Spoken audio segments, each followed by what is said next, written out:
Headlines brought to you by Chitale बंधू.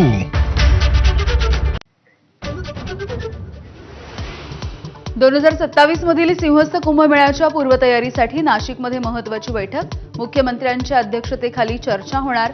कुंभमेळ्याच्या तारखा सुद्धा आजच जाहीर होणार.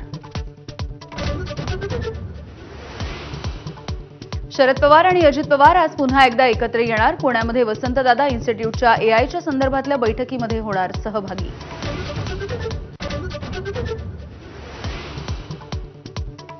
पाकिस्तानसाठी हेरगिरी केल्याप्रकरणी एनआयएकडून 8 राज्यांमध्ये 18 ठिकाणी छापेमारी. पीआयओशी संबंधित संशयितांवरती छापे. महाराष्ट्र, पश्चिम बंगालसह अनेक राज्यांचा समावेश. पाकिस्तानला चीनकडून मोठ्या प्रमाणावरती पाठिंबा. पाकिस्तानच्या लष्करी उपकरणांमध्ये 80% चीनी उपकरणं. सिंगापूरमधल्या शांग्री-ला संवादामध्ये सीडीएस अनिल चौहान यांची माहिती. देशामध्ये कोरोना रुग्णांच्या संख्येमध्ये सातत्यानं वाढ. देशामध्ये सध्या 3,395 ऍक्टिव्ह रुग्ण. नागरिकांना काळजी घेण्याचं आवाहन. राज्यामधल्या बहुतांश भागामध्ये 10 जूनपर्यंत पावसाची विश्रांती. शेतकऱ्यांनी पेरणी आणि लागवडीची घाई करू नये. कृषी खात्याचं शेतकऱ्यांना आवाहन.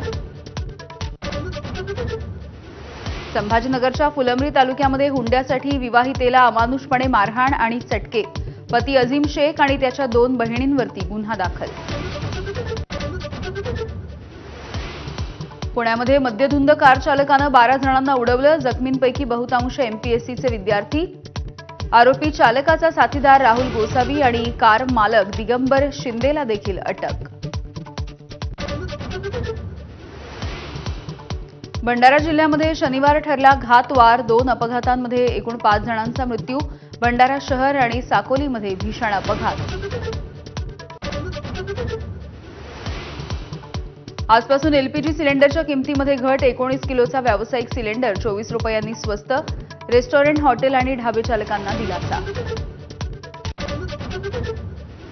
समृद्धी महामार्गाचा शेवटचा टप्पा येत्या 5 जूनपासून खुला होणार. इगतपुरी ते आमणे हा 76 किलोमीटरचा टप्पा होणार सुरू. मुख्यमंत्री फडणवीसांच्या हस्ते लोकार्पणाचा मुहूर्त.